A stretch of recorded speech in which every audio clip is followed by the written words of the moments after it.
बिस्मिल्लाहिर्रहमानिर्रहीम dear students, मैं उम्मीद करता हूँ आप सब लोग खैरियत से होंगे। Today we are going to discuss our next lecture और you can say the next part of basics of nuclear physics part 2, जिसके अंदर हम न्यूक्लियस के बारे में जान रहे थे कि न्यूक्लियस कैसे दरियाफ्त किया गया है, न्यूक्लियर की कौन कौन सी प्रॉपर्टीज़ हैं न्यूक्लियस की, और उस हवाले से जो है हम फर्दर जो है ये भी आज देखेंगे कि किस तरह से जो है वो बाइंडिंग एनर्जी रिलेट करती है न्यूक्लियर की स्टेबिलिटी के साथ, और प्रोटॉन और न्यूट्रॉन की जो तादाद है वो ख़ास तरीके से किस तरह से अपने आप को मैनेज करते हैं, जिसके नतीजे के अंदर उनके पास जो स्टेबिलिटी है वो ज़्यादा हो जाती है। और उसके साथ ही हम मैजिक नंबर्स पढ़ेंगे और न्यूक्लियर फोर्स के बारे में आज की डिस्कशन में सीखेंगे। So this topic is related to our course atomic and nuclear physics lab course PHY 512 MSc Physics second semester spring 2021. So in the last lecture, we have talked about the basics of nucleus, classification of nuclei, and the properties of the nucleus. तो आज के lecture के अंदर इसी हिस्से को complete करेंगे। Binding energy of the nucleus से बात शुरू करेंगे और डिस्कस करेंगे कि बाइंडिंग एनर्जी जो है वो किस तरह से कंप्यूट की जा सकती है। फिर स्टेबिलिटी ऑफ न्यूक्लियस के ऊपर बात करेंगे कि न्यूक्लियस जो है वो स्टेबल कब होते हैं और अनस्टेबल कब होते हैं। फिर मैजिक नंबर्स के हवाले से बात करेंगे कि न्यूक्लियस की स्टेबिलिटी का ताल्लुक मैजिक नंबर्स के साथ किस तरह से है, और फिर एट द एंड जो है ओवरऑल तौर पे न्यूक्लियस को जो बाइंड करने वाली फोर्स है हम इसे न्यूक्लियर फोर्स और you can say the strong force कहते हैं, और उसकी क्या क्या खूबियाँ हैं और उसके मुताबिक हम उसको किस तरह से अंडरस्टैंड कर सकते हैं। तो ये हमारी डिस्कशन होगी आज के लेक्चर के अंदर। तो जैसा कि हमने लास्ट लेक्चर में बात छोड़ी थी कि हमारे पास जो है वो बाइंडिंग एनर्जी होती है, एक्चुअली ये मैस डिफेक्ट से क्रिएट होती है। तो आइए इस पॉइंट्स को दोबारा से आज डिस्कस करते हैं। जो बाइंडिंग एनर्जी है, अगर आप इसको कंप्यूट करना चाहते हैं तो ये आपके न्यूक्लियस की स्टेबिलिटी के साथ बहुत ज़्यादा ताल्लुक रखती है। तो उस हवाले से आपके पास जो है binding energy is very important whenever we are trying to understand that कि ये न्यूक्लियस फॉर्मेशन है वो कैसे होती है। तो हमने पिछले लेक्चर के अंदर मैस डिफेक्ट का जिक्र किया था और मैस डिफेक्ट का ताल्लुक जो है वो वाज़ेह तौर पे बाइंडिंग एनर्जी के साथ मौजूद है। आप देख सकते हैं कि ये जो चेंज इन मैस है, आपके इंडिविजुअल पार्टिकल का mess is always greater than the collective particles, or you can say the nucleus mass। so हम इसे कहते थे कि इसके अंदर मौजूद होता है जी डेल्टा एम, और ये जो mass defect है in further transform into the energy, and this energy is basically known as, आपके पास क्या है कि it is called the binding energy of the system. और ये न्यूक्लियस की एक्चुअली तौर पे बाइंडिंग एनर्जी बना रहे होते हैं, जिस वजह से इसके अंदर वेरिएशन आ जाती है। और हमने लास्ट लेक्चर में ये डिस्कस किया था कि जो बाइंडिंग एनर्जी है उसका जो फॉर्मूला है वो आप इस इक्वेशन से सॉल्व कर सकते हैं। And according to this equation binding energy is equal to Z is basically the number of protons, and the MP is basically mass of proton plus number of neutrons, mass of neutrons minus total mass of the nucleus and multiply by the C square। तो आप सारे mass को is equal to MC square वाले formula के साथ कर दें तो उस वाले से ये आपके पास क्या वैल्यू आ जाएगी। Again that we have to formation कि अगर आपकी बाइंडिंग एनर्जी जो है वो पॉजिटिव है तो उस वाले से आपके पास जो होगी बाइंडिंग एनर्जी, अगर आपके पास पॉजिटिव है तो इसका मतलब है कि आपका जो न्यूक्लियस है वो स्टेबल है। अगर आपकी जो बाइंडिंग एनर्जी है वो नेगेटिव है तो इसका मतलब है कि न्यूक्लियस क्या है, अनस्टेबल है। तो उस हवाले से आप ये अंदाज़ा लगा सकते हैं कि बाइंडिंग एनर्जी का ताल्लुक जो है वो न्यूक्लियस की फॉर्मेशन, उसके साइज और उसके नंबर ऑफ प्रोटॉन और न्यूट्रॉन के ऊपर डिपेंड कर रहा है। आइए इसकी एग्जांपल को सॉल्व करने की कोशिश करते हैं, जिसके अंदर हमने इलस्ट्रेट किया है कि एक आपके पास सिंपल एक एटम ड्यूट्रॉन है, जिसके आपके पास समझ सकते हैं कि ये आपके पास हाइड्रोजन का जो है आइसोटोप है, और इसकी हम क्या निकालना चाहते हैं, इसकी हम बाइंडिंग एनर्जी फाइंड आउट करने की कोशिश करते हैं। आप अगर इसको देखें तो इसके अंदर मास ऑफ प्रोटॉन है और वो हम ज़्यादातर एटॉमिक मास यूनिट्स के अंदर लेते हैं, तो ये 1.0 यू की फॉर्म में है। और इस तरह से आपके पास 1.008665 यू है, ये मास ऑफ न्यूट्रॉन है। Mass of proton plus neutron free state जो है इन टोटल का मास कितना है, आपके पास 2.01594 U है। द मैस ऑफ ड्यूट्रॉन जो है न्यूक्लियस वो आपके पास मौजूद है, और वो थोड़ा सा फर्क है जी, स्लाइटली डिफरेंट है, और वो 2.01353 और है। तो इनमें जो मैस का फर्क है ये इंडिविजुअल मैसेज है और ये कलेक्टिव मैसेज है, और इनका डिफरेंस मैस डिफेक्ट होगा, और इसका जो डिफरेंस है वो है 0.00232388। बॉडी एनर्जी क्या होगी आपके पास 1 AMU जो है उसको हम कहते हैं कि ये 931 मेगा इलेक्ट्रॉन वोल्ट के बराबर होता है। तो आप इस वैल्यू को यहाँ पे पुट कर सकते हैं और उस हवाले से आप इसको चेक कर सकते हैं। तो इसकी जो वैल्यू बन रही है वो 2.23 मेगा इलेक्ट्रॉन वोल्ट बन रही है। और इससे आप अंदाज़ा लगा सकते हैं कि आपके पास जो यहाँ पे न्यूट्रॉन है, एक्चुअली दे एक प्रोटॉन होता है और उसमें एक न्यूट्रॉन होता है। तो इस आइसोटोप के अंदर आपके पास जो एनर्जी है इसको अनबाइंड करने के लिए, पहली बात तो इसको बाइंड करने के लिए तो वो है 2.23 मेगा इलेक्ट्रॉन वोल्ट। अगर आप चाहते हैं कि इनको तोड़ना है तो इतनी ही एनर्जी आपको फर्दर जो है रिक्वायर होगी, ताकि आप बाहर से इसको इतनी एनर्जी किसी भी स्टेट के अंदर फॉर्म में दे। वो फोटोन की फॉर्म में हो सकती है, वो थर्मल एनर्जी हो सकती है, वो किसी भी फॉर्म में हो सकती है। और उस हवाले से ये जो फोटॉन्स हैं इसके ऊपर आके अपनी एनर्जी ट्रांसफर करेंगे और ये इसको इसमें से पुल आउट कर लेंगे एज इंडिविजुअल पार्टिकल। और इस तरह से आपके जो है ये प्रोटॉन और न्यूट्रॉन इस एनर्जी की कैद से आज़ाद हो सकते हैं और इस न्यूक्लियस के रेडियस से बाहर आ सकते हैं। अगर आप इसी प्रोसेस का रिवर्स देखें तो इसके अंदर आपके पास क्या है कि 2 प्रोटॉन और 2 न्यूट्रॉन जो हैं, इनको अगर आपने मिलाना है तो इनको मिलाने के लिए और इनकी फॉर्मेशन के लिए ज़रूरी है कि आप यहाँ पे क्या करें, इतनी अमाउंट ऑफ एनर्जी जो है वो रिक्वायर है। और ये आप सिस्टम को जब तक नहीं देते ये प्रोटॉन और न्यूट्रॉन एक कंबाइंड फॉर्म में ड्यूट्रॉन नहीं बनते। और ड्यूट्रॉन का मास जो है आपके पास एटॉमिक नंबर 1 है और मास नंबर कितना है, 2 है। तो उस हवाले से आप इसको डिफाइन कर सकते हैं। तो आपको किसी भी न्यूक्लियाई का मैस नंबर उसका प्रोटॉन नंबर दे के आपसे पूछा जा सकता है कि इसकी बाइंडिंग एनर्जी क्या होगी। उसके लिए 2 बातें बहुत ज़रूरी हैं, एक तो उनके इंडिविजुअल मैसेज का जानना ज़रूरी है और एक उस एलिमेंट के न्यूक्लियाई का कलेक्टिव मैस का जानना ज़रूरी है। तो इस एग्जांपल के अंदर आप देख सकते हैं यहाँ पे नीचे हमने डिस्कस किया हुआ है उन्होंने कि calculate the binding energy of an alpha particle, express the result both in MeV and joule. तो आपने इसको मेगा इलेक्ट्रॉन वोल्ट के अंदर भी दिखाना है और जॉउल्स के अंदर भी इस रिजल्ट को दिखाना है। तो सिचुएशन बड़ी आसान है जी हमारे लिए। मास ऑफ 2 प्रोटॉन और मास ऑफ 2 न्यूट्रॉन, आप इनको टोटल निकाल लें और ये आपके पास वैल्यू आ जाएगी। अब ज़ाहिर बात है आपका तरीकाकार ये होना चाहिए कि आप मास ऑफ प्रोटॉन जो है वो याद कर लें।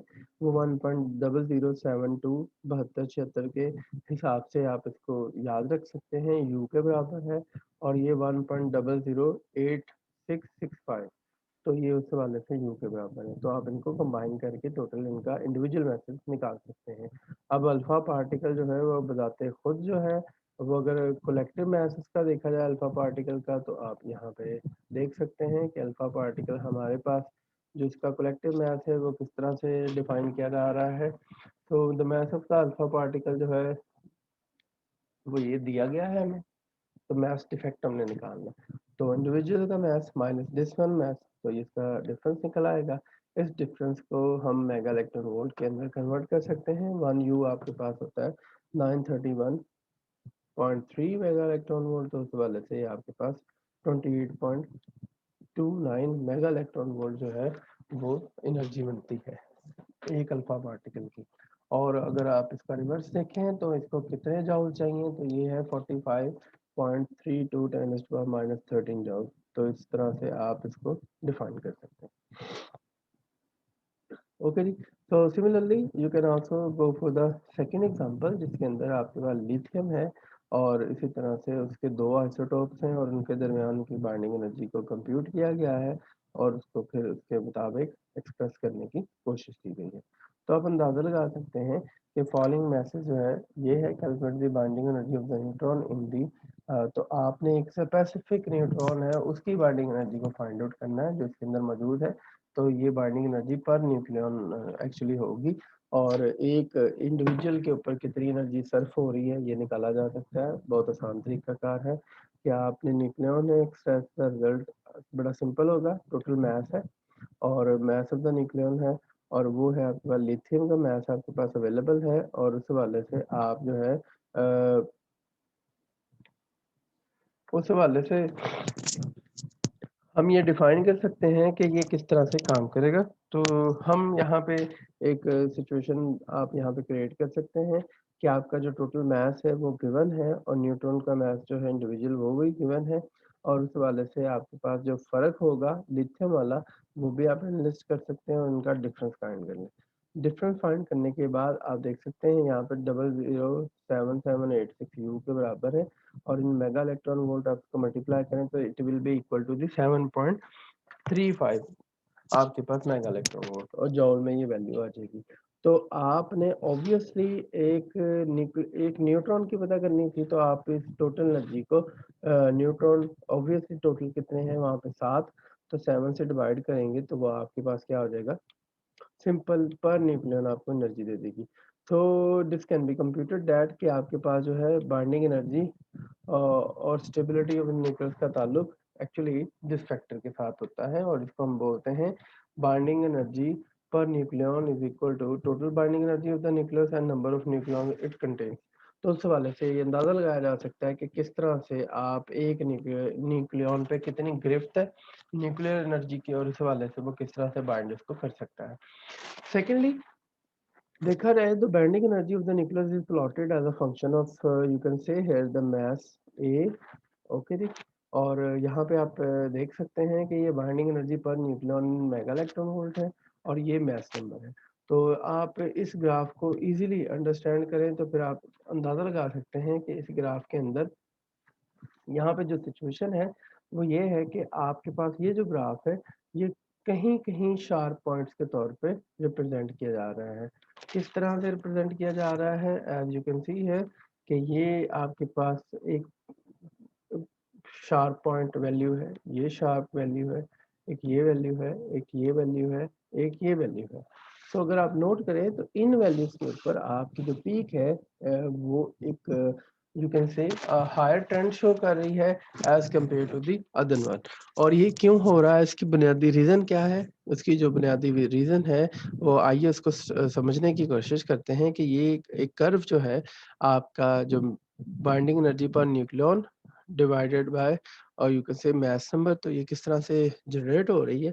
तो इसमें लिखा गया है वेरी इजीली कि is plotted as a function the curve rises steeply at the first and then more gradually until it reach the 8.7 mega electron volt energy 8 point, और एंड दिस वन दी ये एक Aahista Aahista start हुई और आहिस्ता आहिस्ता 8.7 पे इसकी value पहुंची, और उसके बाद जो है ये डाउनवर्ड आ गई है। ये इसका पहला सिनेरियो है eight 56।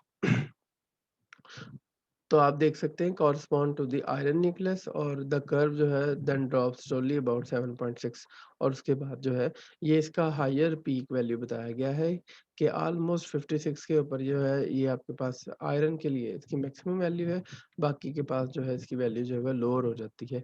What is the reason behind this, तो उस हवाले से आप देख सकते हैं कि देयर आर यू कैन से अ जेनेरिक बिहेवियर, और इसके जेनेरिक बिहेवियर की वजह यही है it is evident that the nuclear or intermediate masses are the more stable, since the greatest amount of energy must be supplied to liberate each of their nucleons.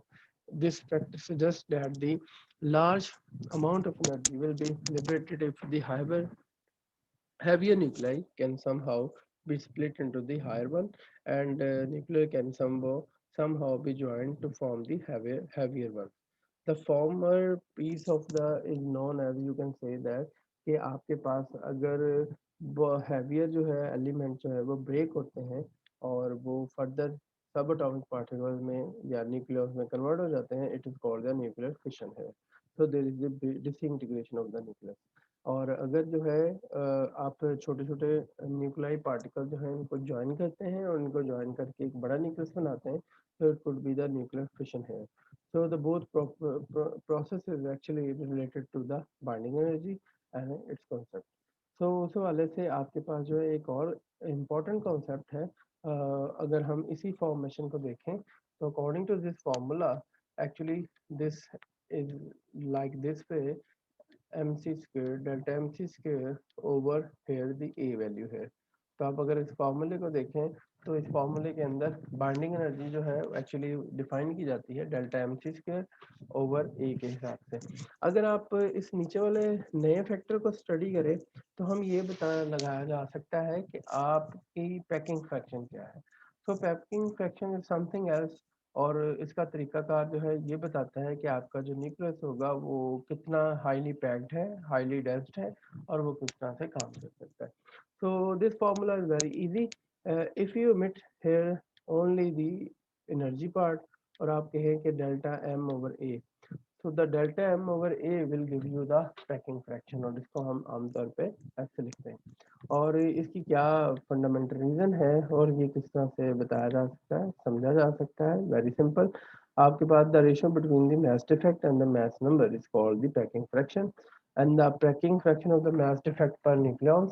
और इसका मतलब ये होता है कि कितना फर्क है एक एक मास के अंदर पर यूनिट यू कैन से न्यूक्लियन के हिसाब से। मिसाल के तौर पे अगर हमारे पास जो है 10 यू का फर्क आता है और हमारे पास टोटल डिफरेंस जो है वो 0 पॉइंट यू कैन से यू है 0.10 यू है, और वो उसके अंदर मौजूद जितने भी न्यूक्लियन जो है वो कितने हैं 10। तो हर एक के ऊपर कितनी वैल्यू डिस्ट्रीब्यूट हुई है, it will B you can से 0.1 यू। तो ये 0.1 यू के हिसाब से डिस्ट्रीब्यूशन होगी, और इसका मतलब ये होगा कि हर एक न्यूक्लियन के अंदर इतना फर्क पाया जा रहा है। सो द पैकिंग फ्रैक्शन जो है means that mass defect per nucleon, since the atomic masses are measured relative to the C12, the packing fraction of for this isotope is 0। याद रखिएगा कि आपका जो C12 है उसकी पैकिंग फ्रैक्शन जो है आइसोटोप की 0 है। Packing fraction is measure for the comparative stability of the atom। तो ये आमतौर पे comparative stability के लिए नापा जाता है। पैकिंग फ्रैक्शन का एक और डेफिनेशन का तरीकाकार है, वो ये है isotopic mass minus mass number और divided by mass number multiply by 10⁴। और इस वाले से आप इसकी पैकिंग फ्रैक्शन कंप्यूट कर सकते हैं।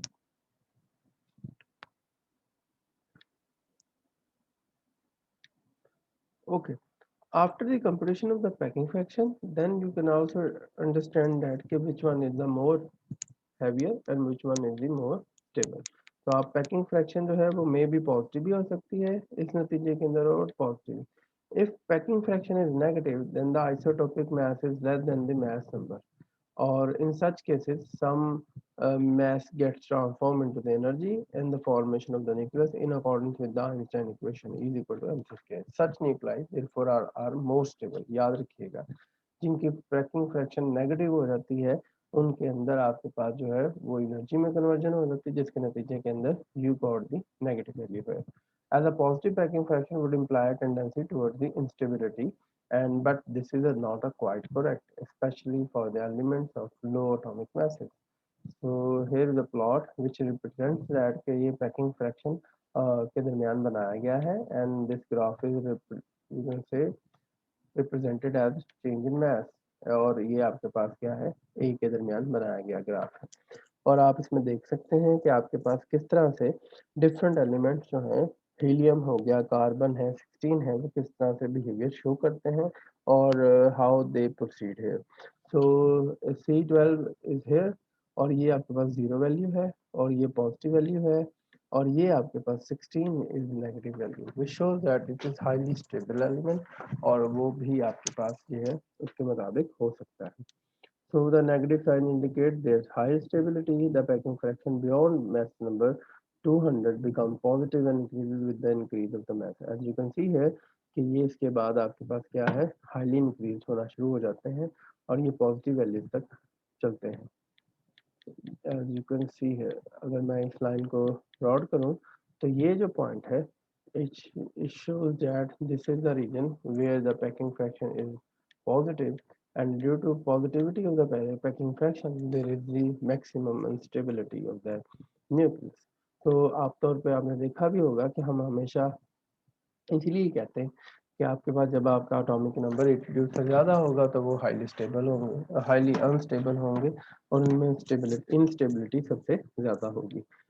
आइए इसी बात को आगे बढ़ाएं कि कौन सी बुनियादी वजह है जो कि हमें स्टेबिलिटी और अनस्टेबिलिटी की तरफ लेके जाती है। तो वो है आपके पास कुछ खास नंबर ऑफ प्रोटॉन्स वगैरह। तो दिस टेबल शोज दैट कि आपके पास जो है वो कुछ डिस्ट्रीब्यूशन है कि इवन इवन है तो स्टेबल न्यूक्लाइड जो है 160 है, इवन ऑड के अगर से होगा तो वो 56 है। इसी तरह से आपके पास जो है ऑड इवन होगा तो 52 वाला आएगा। और ये combination of the even number and the even number of the neutron, the nucleus is evidently preferred by the nature of the stable nuclide. The odd combination of the stable nuclei is found only in light elements. So there are the discrimination कि odd होगी तो वो stable होंगे but वो light elements में होंगे। Even odd combination is about the same, a plot of the number of neutron versus the, you can say here, the number of protons और the stable nuclei, और उसकी ratio दिखाई गई है कि किस तरह से वो अपने बिहेवियर को चेंज करते हैं और किस तरह से वो स्टेबल और अनस्टेबल होने की कोशिश करते हैं। इसका सिंपल सा कंपैरिजन जो है आप यहाँ पे इन प्लॉट्स के दरमियान देख सकते हैं और समझ सकते हैं कि ये किस तरह से काम कर रहे हैं। तो उस हवाले से यू कैन से अ वेरी इजी वे कि यहाँ पे नंबर ऑफ न्यूट्रॉन्स अवेलेबल हैं और यहाँ पे नंबर ऑफ प्रोटॉन अवेलेबल है और आपने इनके दरमियान स्टेबिलिटी कर्व जनरेट करनी है। तो ये नंबर ऑफ न्यूट्रॉन और ये प्रोटॉन की एक स्ट्रेट लाइन मौजूद है y इक्वल टू एक्स के हिसाब से, अगर आपको याद हो तो एक से स्ट्रेट लाइन इक्वेशन बनाई जा सकती है, पर जो स्टेबिलिटी कर्व है वो इस तरह से अपना ट्रेंड शो कर रही है। सो यू कैन सी है कि ये जो रीजन है जिसके अंदर ये काम हो रहा है, ये वाला जो रीजन है it's called the stability curve. तो इसका मतलब आप अगर इस पॉइंट से अवे जाते जाएंगे तो आपकी जो न्यूक्लियाई हैं वो अनस्टेबल होते जाएंगे।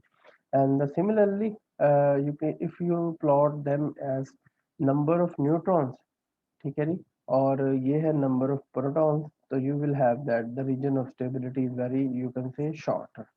तो उस वाले से ये बहुत शॉर्टर होगा और उस वाले से ये आपके पास काफी क्रिटिकल गैप में कंसिस्टेंट होगा। इसलिए ज़्यादातर जो है वो हम कहते हैं कि आपके पास जो एलिमेंट्स हैं in that particular range atomic number is greater than 82, तो आपके पास जो ट्रांसफॉर्मेशन है वो हो जाती है। But the interesting there is that कि जब आपके पास खास नंबर और तरीके से कुछ प्रोटॉन्स और न्यूट्रॉन अरेंज होते हैं तो आपके जो न्यूक्लाई हैं वो ज़्यादा स्टेबल शो होते हैं as compare to the other numbers. तो इस तरह की सिचुएशन को हम बोलते हैं कि दीज नंबर और ये खास तरह की तादाद जो है ये मैजिक नंबर्स कहलाती है। तो मैजिक नंबर्स क्या होते हैं, ये वो नंबर होते हैं some combination of the proton and neutron appear to be more stable than the others. तो इस तरह के कॉम्बिनेशन या इस तरह के नंबर ऑफ प्रोटॉन और न्यूट्रॉन्स को हम क्या बोलते हैं, मैजिक नंबर्स बोलते हैं।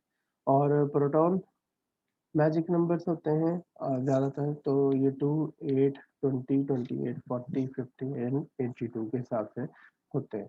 अगर आपके न्यूट्रॉन्स वाले होंगे तो ये 2, 8, 20, 28, 40, 50, 82 एंड 126 के हिसाब से। This indicate that the existence of energy level in the nucleus similar to the observed as the electron outside the nucleus. So they most of the time they get us the concept of that कि आपके पास जिस तरह कोई atom जो है और उनके shell जो है वो कंप्लीट हो जाए, जिस तरह वहाँ पे भी 2, 8 है, इसी तरह से 18 है, तो एक ख़ास नंबर्स हैं जिसके ऊपर आपका अगर शेल कंप्लीट है तो आपका एटम स्टेबल हो जाता है। In the same way proton और न्यूट्रॉन भी जो है वो उसी तरह से अपने बिहेवियर को शो करते हैं। अगर इनकी तादाद जो है वो इनके बराबर आ जाएगी तो ये अपने आप को मोर स्टेबल रिप्रेजेंट करेंगे। So in the meanwhile we can also discuss about the some theories और जो है वो न्यूक्लियर कंपोजिशन के हवाले से है, तो इसको भी आप डिस्कस कर सकते हैं कि ये क्या बता रही हैं। तो सबसे पहले प्रोटॉन इलेक्ट्रॉन हाइपोथेसिस था कि आपके पास the discovery of the neutron Chadwick 1932 it was assumed that the nucleus consist of proton and electron, क्योंकि वो कहते हैं जी स्टेबिलिटी तभी आएगी अगर यहाँ पे होगा, और ये बीटा डिके के साथ इसको रिलेट किया जाता था। सो एट दैट टाइम जो है the concept arose between the electron were found to be emitted by the radioactive nuclei in beta decay. According to this hypothesis, nucleus of the mass A, atomic number Z, contains protons and the A minus Z electron. The the nucleus is surrounded by the Z electron so that the atom is electrically neutral. ये concept था जिसके मुताबिक ये समझा जाता था। After that time क्या nucleus जो है वो न्यूक्लियस इलेक्ट्रॉन जो है वो न्यूक्लियस में रह सकते हैं, तो फिर हम अनसर्टेनिटी प्रिंसिपल से इसका जवाब तलाश करने की कोशिश करते हैं। आप जानते हैं कि टिपिकल न्यूक्लियस का जो साइज है 10⁻⁻14 है। आप सब लोगों ने हाइजेनबर्ग अनसर्टेनिटी प्रिंसिपल पढ़ा हुआ है, और change in position, change in momentum, and is equal to, or this one is equal to h over h is the Planck's constant, h over 2 pi। बड़ा आसान तरीकाकार है, आप अगर पोजीशन के बारे में जानते हैं तो आप उसके मोमेंटम की इंफॉर्मेशन निकाल सकते हैं। And this momentum can be here represented as in this way: h, here the h over delta x and 2 pi। तो आप यहाँ पे इजीली कंप्यूट करते हैं तो आपके पास ये आ जाएगा मोमेंटम, और इजीली आप इसको इलेक्ट्रॉन के मास के साथ जो है वो रिलेट करें तो आप इसकी स्पीड ऑफ इलेक्ट्रॉन जो है वो निकाल सकते हैं। बिकॉज आप सब लोग जानते हैं कि यहाँ पे आपके पास जो मास है वो आपके पास इजीली मोमेंटम है, और electron whose momentum is this way has the kinetic energy many times greater than this rest mass। इसका मतलब है कि ये रेस्ट मास एनर्जी से बहुत ज़्यादा है, और इसका मतलब ये होगा कि ये 20.6 मेगा इलेक्ट्रॉन वोल्ट के हिसाब से बहुत ज़्यादा वैल्यू रखता है, और उस हवाले से जो है इतनी एनर्जी जो है वो इलेक्ट्रॉन नहीं रख सकता, और उसके नतीजे के अंदर ये इसमें पाया नहीं जा सकता। एक तो ये तरीका है। दूसरा तरीका ये है कि आप इसमें ये काम कर सकते हैं कि जो एनर्जी है वो आपने मोमेंटम कंप्यूट किया हुआ है, और आप अगर इसमें से वेलोसिटी निकालने की कोशिश करेंगे तो वो वेलोसिटी जो है becomes greater than speed of light. जब वो स्पीड ऑफ लाइट से ज़्यादा हो जाएगी तो आप फिर कहेंगे कि आपका इलेक्ट्रॉन जो है इतनी स्पीड से तो मूव ही नहीं कर सकता, इस वजह से हम इसको ये कंसिडर नहीं कर सकते कि ये न्यूक्लियस में मौजूद रह सकता है।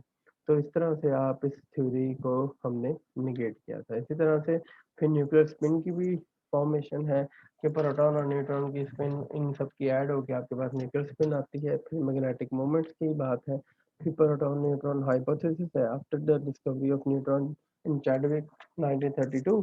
प्रोटॉन और neutron theory has gaining support according to this nucleus atomic mass number, और ये सारा कुछ जो है वो आपके पास क्या है, वो आपके पास होल ओवरऑल न्यूट्रल बनाते हैं, और इसके मुताबिक ये सारा कुछ चलता है।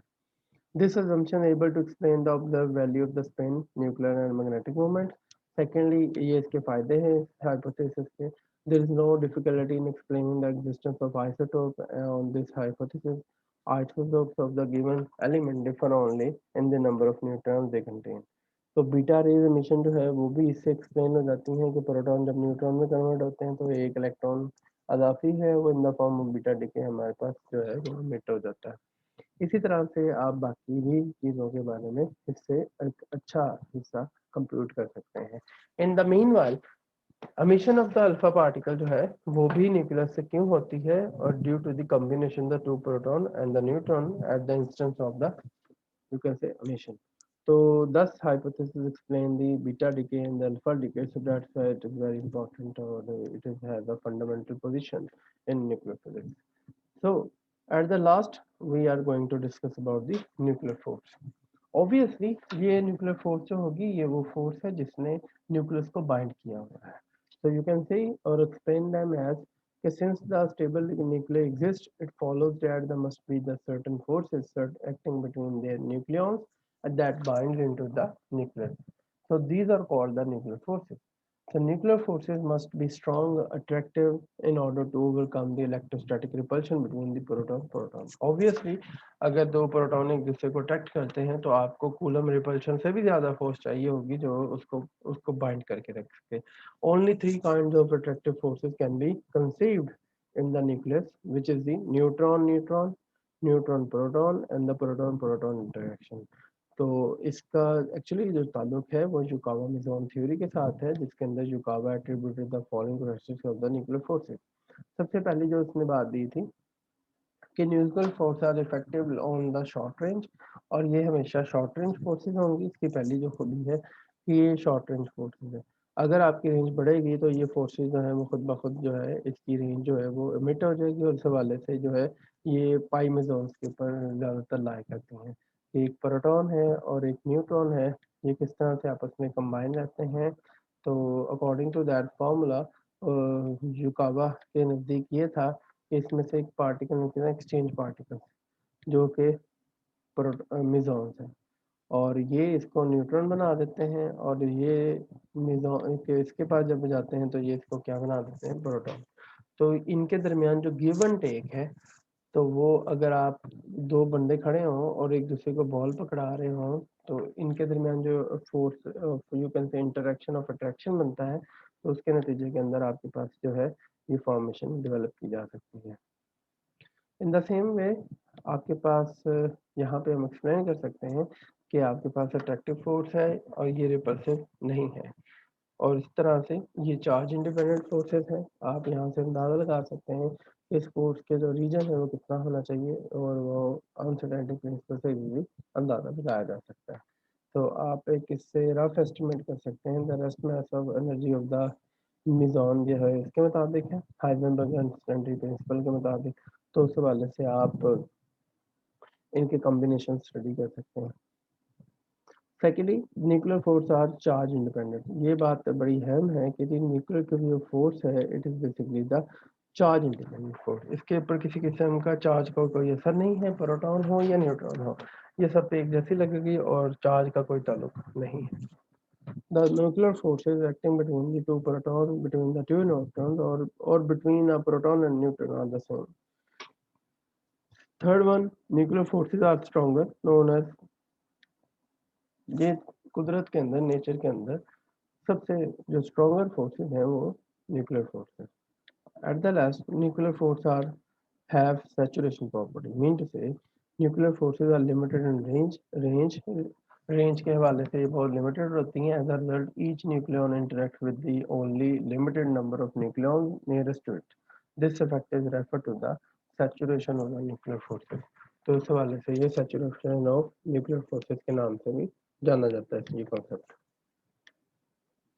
सो आज तक के लेक्चर के हिसाब से हमने जो आज डिस्कस किया है वो आपके सामने है. आज हमने न्यूक्लियर फोर्सेस और उसकी कैरेक्टरिस्टिक्स को फाइंड अप कर दिया है. इंशाल्लाह नेक्स्ट लेक्चर के अंदर हम मॉडल्स ऑफ न्यूक्लियस और रेडियो एक्टिविटी और इसके टाइप्स के ऊपर डिस्कशन करेंगे, और फिर उसके बाद डिटेक्टर्स के ऊपर बात करेंगे.